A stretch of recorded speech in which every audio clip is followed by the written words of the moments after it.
Good morning mga Dax. Alis tayo. 10 minutes before 5. Alis tayo. Punta tayo. Kamay. Ako tayo ng mundo. Something. Tsaka, ay, natukommute lang tayo papunta dito. So, tara.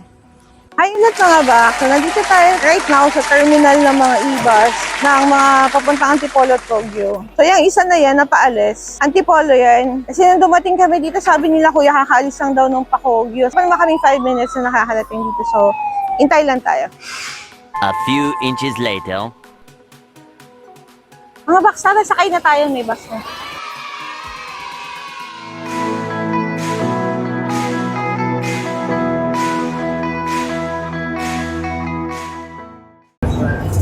Mga Bax, so we're on our way to Baguio Gate 2. Wala pa masyado sakay kasi maaga pa. Pero alam ko, dadaan pa siya sa Central City. Hindi ko alam kung magkano yung pamasahe. Pero nakasakay na ako dito dati. Papunta din ata ako ng San Andres. Hindi ko na maalala kung magkano yung pamasahe. Maaga pa, so siguro wala pa. Siguro 30 minutes ang biyahe natin. Hopefully. Para maaga rin tayong makaalis dun sa Baguio. Kasi pagdating naman din dun, may terminal din ng jeep. Mag-iintay lang tayong mapuno. Baguio Gate na talaga. So makachill pa tayo ng jeep na wala pang laman. Kasi pamamalengke pa tayo. Ayan mga Bax, sa totoo lang gusto ko matulog. Kasi parang 2 hours lang yata yung tulog ko. Pinlano ko matulog ng maaga. Pero almost 1 a.m. na rin ako nakatulog. Kaya nga nag-alarm ako ng 2:30 dapat. Pero nagising ako past 3 na, parang mga 3:15. So, less than a couple of hours lang yung tulog ko kung isa-sum up mo yun. Gusto ko matulog sana, kaya na para tayo nasa roller coaster. Akala ko mag-drive si Kuya. Feeling ko si Kuya dating driver ng jeep na pato. Kaya siya ganyan mag-drive. Wala man ako masandalan, baka pag natulog ako, magkaroon ako ng brain aneurysm. Nakauntog dito. So, hindi na lang. Mamaya na lang hopefully dun sa jeep ako sa Andres. Ito na lang siguro. Tsagain na lang muna natin ito mga Max. Siguro sana mga 15 minutes na lang yung biyahe. Dahil mabilis naman si Kuya mag-drive. A few minutes later. Pagbaba natin dito sa Baguio Gate mga Bax, maglalakad naman tayo ng konti papunta sa market para intayin si Kit. At dumating na nga si Kit.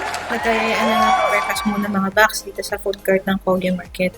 Ito yung napili naming bilhan ng food since sila pa lang yung may pinakamaraming lutong food at that time. So mga Bax, nakain tayo ngayon ng lugaw. Pero kasi pag kumakain ako ng lugaw, gusto ko may alat, maraming paminta, tsaka may kalamansi. Yun lang, yung kalamansi nila ate, hindi hiwa. Susubo mo yata, tapos sigaw ka dahil. Medyo mabilis ang kain lang talaga ginawa namin dito mga Bax kasi medyo nagmamadali na talaga kami. Thank you na tayo mga Bax. Gumawa ko na listahan ng bibili natin. First on the list are eggs na lulutuin tomorrow for breakfast. Then gulay for our improvised pancit and pinakbet. Pili dito, pili doon, pakilo, then bayad kay Kuya. Tara, bilhin naman tayong cake yan. Magkano po? 25. So, at section naman para bumili ng pampritong tilapia mga Bax. Wait naman tayong konti since pinalinis na din natin sa kanila yung isda.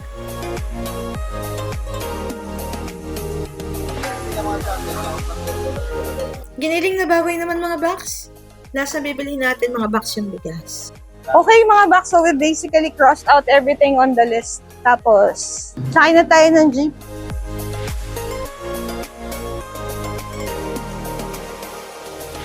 So, yun na nga mga Bax. Nakasakay na tayo ng jeep. The fare is 55 pesos isa papuntang Batanggasan.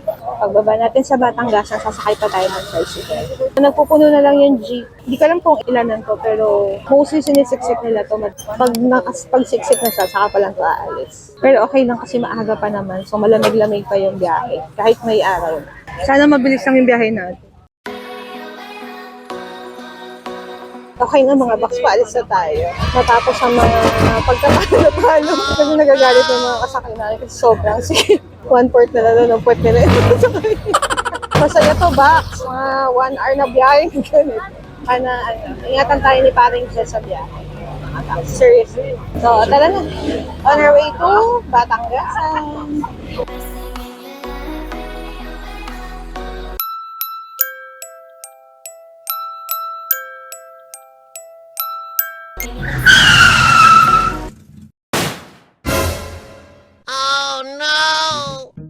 Bax, stop over muna tayo. Bigat ko kasi. So alam niyo na, Ito isa pang trope na bouncing baby girl ako. Na-flatan ng gold. Dito sa side ko yan Sorry kuya. After mapalitan ni Kuya yung gulong na sumabog, tuloy ang biyahe, mga Bax. Okay, Batangas na tayo mga box. Patawid tayo kasi sakay tayo. Ayan mga box, sa tricycle na tayo. Punta muna tayo kay Kagawad Eric bago tayo mag-start mag-direct paakyat ng bundok. Nakakahiya sa tricycle kasi parang ayaw kami pagkasyahin ni Kim. So, pareho kami lumaki. Ang daming tao ngayon. Kami yata turista. Actually, dito papasok ko, daming sasakyan. Pero kasi narinig ko dun sa isa namin kasakay kanina, fiesta daw sa Barangay Santo Niño. Not sure kung lahat ng sasakyan nito ay pupunta lang ng Santo Niño. Pero kasi itong daan nito, ito yung dadaanan natin papunta ng Barangay San Andres, Santo Niño, Santa Ines. Yan. Sa Barangay Cayapo. So ito palang mga sasakyan na to ay papunta lang dito sa isang campsite somewhere here. Or hindi ko alam. Basta nakahinto sila doon. Yung mga sasakyan na mag-aasunod. So from here hanggang sa Barangay San Andres, mabilis lang. Wala pang 15 minutes. Ang lamig ng hangin, which is nakakatawa. Sana hanggang mamaya hanggang makaakit kami dun sa taas. Kasi ang lamig-lamig. So, pag mga ganito kasi kalamig yung weather, hindi nakakapagod. Kahit na may bit-bit ng malaking bag, mataas yung aakyatin mo, basta malamig, ox lang yun. Well, maaraw, the sun is shining very brightly today, pero yung hangin dito, kung nandito kayo mga box, my God, Baguio feels. Well, it's still February technically. Siguro that's the reason also kung bakit ang lamig-lamig pa din dito. Kasi yun nga, up to February, malamig ang weather dito eh. Well, aside from napapaligiran to ng bundok, diba, alam naman natin na pag until February ang anihan. So, sobrang lamig, hindi lang halata. Kasi pawis kami kanina, kaya wala kami mga jacket. Pero right now, nararamdaman namin, ako, giniginawa ko, pero okay lang. Kasi mag-start na kami ng drag mamaya. Ayan na mga box, nandito na tayo sa bahay ni Kagawad Eric. Hindi ko alam kung anong purpose to keep. Pero niya pa siyang titingnan muna bago kami umakyat. Tara, pasok tayo sa bahay ni Kagawad. Dati walang basura, tapos sobrang linaw nitong ano na to. Malinaw pa rin naman siya ngayon. Hi tatay! Magandang umaga po! So itong bahay na to, bahay to ni Kagawad Eric. Si Kagawad Eric ang aming naging unang guide nung umakyat kami. Nag-start kami umakyat dito way back 2017. Ang una naming bundok na inakyat dito, hindi pa siya open sa public noon, yung Mount Bangkaan. Sikit kasi, kagrupo ko siya dati na umaakyat. Mga taga-ano kami, Converges Malaysia dati. Tapos umakyat kami dito, ang nakuha naming guide is si Kagawad Eric. Tapos meron pang isa. Mula doon, tingahat kami dito kahit sa bundok or kung saan man kami pupunta dito. Si Eric na talaga yung kinukuha namin. Tapos hanggang sa naging kaibigan na rin namin siya, yung pamilya niya. Even when I acquired a piece of land here, si Tatay Tony yung gumawa ng hubong kainan doon sa campsite ko. Makikisiar muna tayo mga box. Kasi medyo kanina pa sumisilip yung katotohanan. So, share muna ako. Ayun mga box, start na tayo ng trek. Pero nandito pa rin tayo sa barangay, sa jump off. Mas gusto ko dito sa daan na to. May isa pa kasing daan doon. Pero kasi mas gusto ko dito, dahil pag dito tayo dumaan, hindi tayo dadaan doon sa sapa. Nakasapatos na ako. So, hindi ko sure kung may maganda ng daan na tapakan na doon na hindi magbabasa yung shoes mo. So, dito na lang para sure. Mainit na. Sana hindi masyado nakakapagod kasi mainit na. Anyway, dito lang naman to sa Patag, may araw eh. Doon sa pagpataas na, mapuno na. Bili muna tayo ng chicha. Required ang guide. Ruling, pag kukuha ka ng guide, 5 persons per 1 guide. So, tara na. Ayun. Doon pala tayo pupunta yun eh.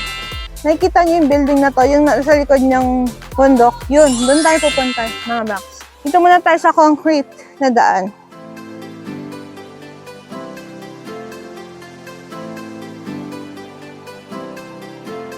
Earth trail. Kaya medyo lupa na dito. Tsaka medyo malilim. Pero meron tayong part na dadaanan na sobrang init because it's palayan.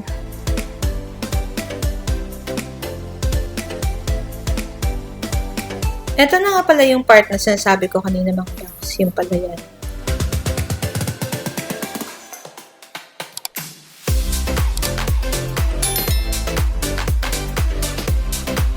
Mga box, ayan. Umalis na tayo kumbaga sa main road. Nandito na tayo sa mga liblib na daan. Hi, good morning! So yan na, nakadaan tayo doon ng may dalang mga bigat na gamit. Actually, first time ulit magbitbit ng ganito kabigat after a while habang umaakyat ng bundok. Sana kayanin hanggang doon sa taas kasi parang sobrang tagal na nung last time kong nag-full pack paakyat ng bundok.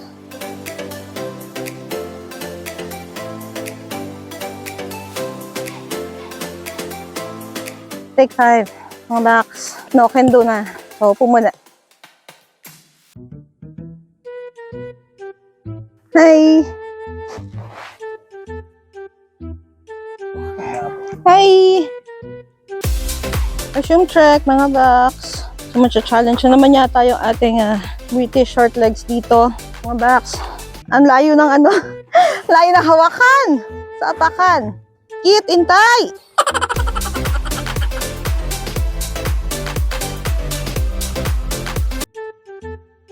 Good morning, ma'am, sir. Pababa na kayo? Sama na ako sa inyo. Nakipagtsikahan muna kami ng konti with these hikers that we met habang nagpapahinga. Turned out, first-timers pala sila. We just reminded them to be always responsible mountaineers. Para happy parati si Mother Earth. At this point, start na ng assault, mga backs. Tulak. Tulak, please. Tulak. Yung mga backs. May conquered. Puta.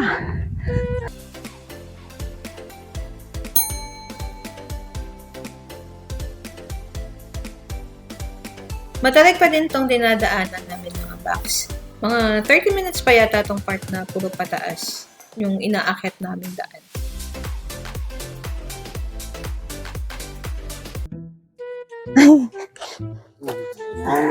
Good morning, tay. Good morning mga ma'am. Sir. Ingat po.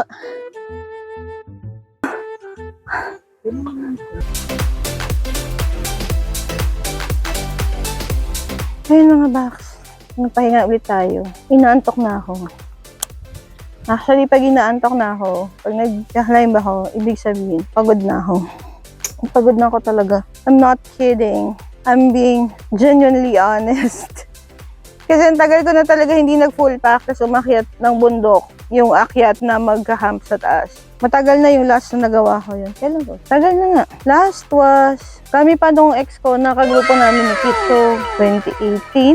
Oh, 2018. Yeah, 2018. So that was the last time na nag-full pack ako. Umakyat ng bundok at nag-camp doon. I can still remember, kami lang din ni Kit noon. Tatlo kami, tsaka yung ex ko. Tapos at that time, bumabagyo. As in literal, hindi lang basta umuulan. Bumabagyo noon. Na-announce na yun sa news na meron ng bagyo. Night before kaming umakyat. Tapos naalala ko nung tinanong pa ni mama, akit pa din ba kayo kahit may bagyo? Sabi ko, oo, makakaya namin yan. Kami pa ba? Umakyat nga kami, no? Habang nagtatrek, as in like we're dripping wet. Tapos yung bag ko noon, kasi yung waterproofing nung rain cover ng bag ko is, nag-wear off na. Kasi matagal na yung backpack na yun. Basa na ang bag, tumatagos na sa rain cover yung ulan. Surprisingly, hindi basa ang gamit ko because what I did at that time, since alam ko nga na bumabagyo, lahat ng gamit ko naka-garbage bag sa loob ng backpack. Okay din siya.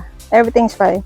So ngayon, wala tayong rain cover. Hindi din naka-garbage bag ang mga gamit sa loob because the weather is perfectly fine. I know, weather is unpredictable. Pwedeng umulan. So, I trust the rain cover of this backpack kasi bago pa lang to, mga pangatlong gamit ko pa lang to. Yung rain cover di pa nagagamit. Okay na, okay pa siya. Tara na mga box!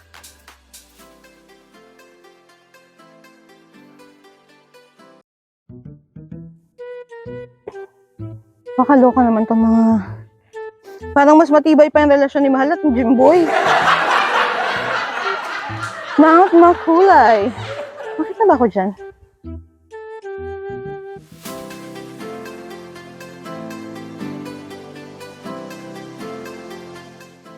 Magandang umaga po sa inyo lahat.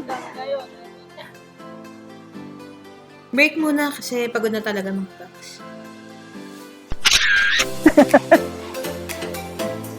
Tired.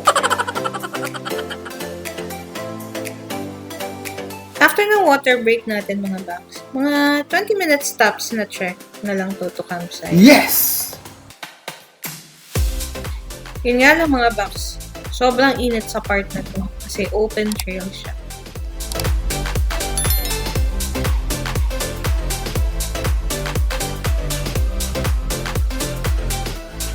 Kaya mga Bax, andito na tayo sa campsite. Sa wakas.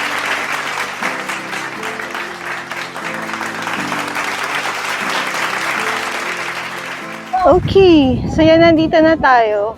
Actually, yun yung kubo ni Kit. Actually, sira na siya. So, hindi na siya safe pag-stayan. Kaya, hindi tayo mag-stay dun sa kubo. But what we're going to do is magpipitch tayo ng hindi tent. Hindi tayo magte-tent. I opted not to bring my tent kasi dagdag weight yun sa dala. Maghahamok tayo. Maraming sabitan ng hammock dito. So, hammock tayo. We will be hammock camping.